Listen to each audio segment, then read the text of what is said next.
دریائے دجلہ کے کنارے چہل قدمی فرما رہے ہیں حضرت ہارون رشید رحمۃ اللہ علیہ اور ان کی اہلیہ زبیدہ۔ یہ دونوں لوگ یعنی حضرت ہارون رشید رحمۃ اللہ علیہ اور آپ کی محبوب اور چہیتی بیوی حضرت زبیدہ، یہ دونوں لوگ دریائے دجلہ کے کنارے چہل قدمی فرما رہی ہیں۔ ہارون رشید رحمۃ اللہ علیہ کی نظر بہلول دانا پر پڑی تو بہلول دانا رحمۃ اللہ علیہ جو مجذوب تھے، بڑے مجاذیب تھے، ریت کے اوپر بیٹھے ہوئے ریت کا گھروندہ بنا، جیسے بچے نہیں بناتے ہیں نا، جیسے بچے جو ہے ریت کا گھروندہ بناتے ہیں، ریت کے گھر بناتے ہیں اور کھیلتے رہتے ہیں، گڈھے کرتے ہیں ریت کے اندر اور ریت کو یوں یوں کرتے ہیں، مطلب اس طریقے سے بچے کرتے نا، اسی طرح بہلول دانا رحمۃ اللہ علیہ ریت کے اندر جو ہے کھیل رہے تھے اور ریت کے گھروندے بنا رہے تھے۔ ہارون رشید رحمۃ اللہ علیہ نے پوچھا کہ بہلول دانا کیا کر رہے ہو؟ تو بہلول دانا رحمۃ اللہ علیہ نے کہا کہ محل بنا رہا ہوں۔ محل؟ بولے محل؟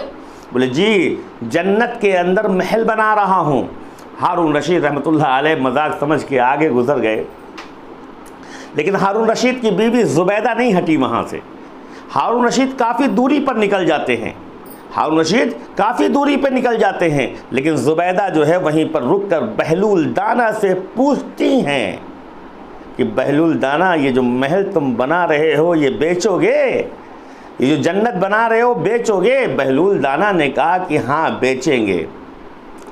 تو بہلول دانا سے جب زبیدہ نے پوچھا کہ کتنے کا بیچو گے یہ محل، تو بہلول دانا نے کہا 1 دینار کا۔ تو زبیدہ نے 1 دینار نکالا اور بہلول دانا کی طرف پھینک دیا۔ بہلول دانا نے کہا یہ لو اپنی جنت۔ بات وہاں سے آئی گئی ہو گئی۔ ہارون رشید رحمۃ اللہ علیہ جب رات میں سوئے تو انہوں نے خواب دیکھا، اور خواب یہ دیکھا کہ بہت بڑا ایک محل ہے، بہت بڑا محل ہے، اور اس محل کے گیٹ کے اوپر ایک تختی لگی ہوئی ہے، ایک بورڈ لگا ہوا ہے جس پر لکھا ہوا تھا محل زبیدہ۔ تو زبیدہ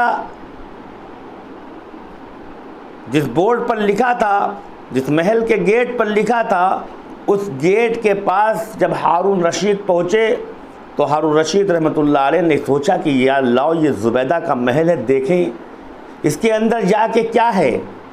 تو جو واچ مین کھڑے ہوئے تھے گیٹ پر، جو وہاں پر کھڑے ہوئے وہاں کی رکھوالی کر رہے تھے، ان لوگوں نے ہارون رشید رحمۃ اللہ علیہ کو روک دیا اور بولے آپ اندر نہیں جا سکتے، آپ اندر قدم نہیں رکھ سکتے ہیں، کیونکہ یہ جس کا محل ہے اس سے آپ کو اجازت لینا پڑے گا۔ جب تک آپ اجازت نہیں لیں گے اس سے تب تک آپ اندر نہیں جا سکتے ہیں۔ جب انہوں نے روکا تو ہارون رشید رحمۃ اللہ علیہ کی آنکھ کھل جاتی ہے۔ اس کے بعد جب صبح ہوتی ہے تو ہارون رشید رحمۃ اللہ علیہ نے زبیدہ سے پوچھا کہ کون سا تمہارا عمل ہے، ایسا عمل میں نے دیکھا ہے، اگر تمہارا کون سا وہ عمل ہے جس کی وجہ سے آج میں نے ایک محل دیکھا ہے جنت کے اندر، جس محل کے اوپر زبیدہ لکھا ہوا تھا، اور لکھا ہوا تھا یہ زبیدہ کا محل۔ زبیدہ نے کہا کوئی بات نہیں ہے، کچھ ایسا مسئلہ نہیں ہے، بس وہ جو میں نے بہلول دانا سے جو میں نے جنت خریدی تھی اس کے بعد، اس کے علاوہ کوئی ایسا عمل نہیں ہے، کوئی ایسی بات نہیں ہے۔ تو ہارون رشید رحمۃ اللہ علیہ جب دوسرے تیسرے دن ادھر سے گزرے اور بہلول دانا کو تلاش کیا تو دیکھا بہلول دانا جو ہے کرتے ہیں ریت کے ٹیلے کے اوپر، کیونکہ آپ اکثر دیکھے ہوں گے کہ دریا کے کنارے ریت ہی ریت ہوتا ہے، تو ریت پر پھر گھروندہ بنا رہے تھے۔ ہارون رشید رحمۃ اللہ علیہ نے کہا بہلول دانا کیا کر رہے ہو؟ کہنے لگے جنت بنا رہا ہوں۔ بولے جنت بنا رہے ہو، بیچو گے؟ بولے ہاں کیوں نہیں بیچیں گے۔ تو بہلول دانا رحمۃ اللہ علیہ چونکہ مجذوب ہے، اور ہمیشہ یاد رکھو کسی کو حقیر نہیں سمجھنا چاہیے، کسی کو حقیر نہیں سمجھنا چاہیے، کسی کی تحقیر نہیں کرنا چاہیے۔ یہ جو مجذوب ہوتے ہیں اللہ والے ہوا کرتے ہیں، ان کی دعاؤں میں اثر ہوا کرتا ہے، ان کی دعاؤں میں تاثیر ہوا کرتی ہے، ان کی دعاؤں سے اللہ تبارک و تعالی تقدیریں بدل دیتے ہیں۔ ہارون رشید رحمۃ اللہ علیہ نے پوچھا کہ یہ بتاؤ کہ آخر کار جو ہے کہتے ہیں یہ جنت بیچو گے؟ انہوں نے کہا ہاں بیچیں گے، کیوں نہیں بیچو؟ بولے کتنے کی؟ بولی آپ کی جو بادشاہت ہے وہ ساری کی ساری بادشاہت مجھے دینا پڑے گا تو میں اس کو بیچ سکتا ہوں تمہارے ہاتھ۔ بولے کیسی باتیں کر رہے ہو بہلول دانا، اس سے پہلے تم نے زبیدہ کے ہاتھ جنت بیچی تو 1 دینار کی بیچی، اور آج پوری بادشاہت مانگ رہے ہو جنت کے بدلے میں۔ تو ہارون رشید رحمۃ اللہ علیہ کے اس جواب پر بہلول دانا رحمۃ اللہ علیہ نے کہا ہارون رشید سنو، وہ جو زبیدہ نے جنت خریدی تھی وہ بن دیکھا سودا تھا، اور یہ جو آپ خرید رہے ہو یہ دیکھا سودا ہے، اور بن دیکھا سودا اور دیکھے سودے میں فرق ہے، قیمت بدل جایا کرتی ہے، دیکھنے کے بعد جو ہے قیمت جو ہے دگنی اور تگنی اور چوگنی ہو جایا کرتی ہے۔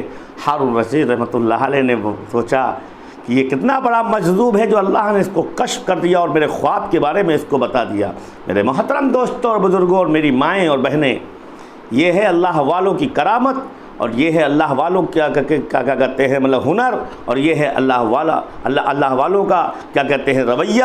تو میرے محترم دوستوں اور بزرگوں، کسی کو کمزور نہیں سمجھنا چاہیے، اور کسی کی عبادت کو کمزور نہیں سمجھنا چاہیے، اور کسی کو حقیر نہیں جاننا چاہیے۔ اللہ کے نزدیک کون پیارا ہے، اللہ کے نزدیک کس کا عمل پیارا ہے، اللہ تبارک و تعالیٰ کس کے عمل پر پیار کرتا ہے، یہ اللہ ہی کو معلوم ہے۔ اس لیے ہر انسان کی قدر و قیمت کو سمجھنا چاہیے۔